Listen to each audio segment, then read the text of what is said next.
All right. Now let's continue this conversation with our legal expert, Walter Clark.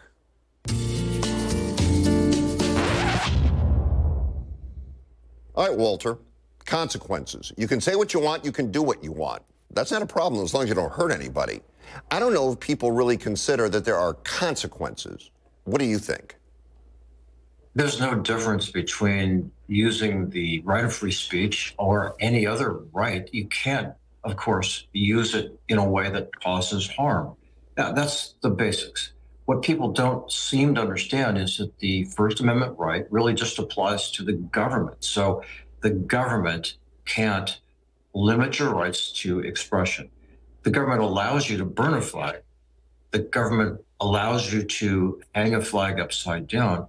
But what you do in response to observing somebody else's speech or demonstration of opinion can be limited just like it would in any other case, whether it's political or anything else. So by disagreeing with somebody's opinion, you don't get a license to harm them or to block their bar or to slash their tires. That's, of course, pretty obvious.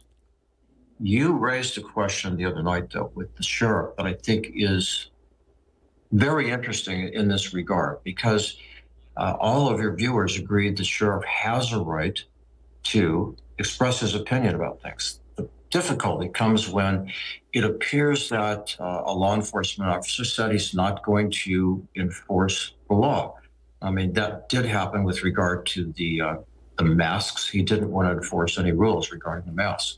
We have a DA in Los Angeles who says he doesn't want to follow the law when it comes to putting people in prison. And that's a problem. Or think about, the impartiality of a judge. We want them to be impartial, but if you see a judge wearing a swastika, it's not going to make you comfortable. So the right of free speech is really important. It doesn't apply to my restricting your speech. I can restrict your speech if I want. I don't have to put you on my TV show. I don't have to publish your letter. But the government can't do those things. And when people have a problem with someone else's exercise of free speech, that's where the intolerance and the difficulty comes in. So I just want to be sure we distinguish the issues here, because it's really not a problem of free speech. It's a problem of tolerance. And a modern society like ours should go to whatever great extremes to allow expression of opinion. We just can't get people so riled up in response that they can cause harm to somebody. That's the risk. Walter, great insight as always. Appreciate your time. Thank you, Fred. Have a great weekend. Bye.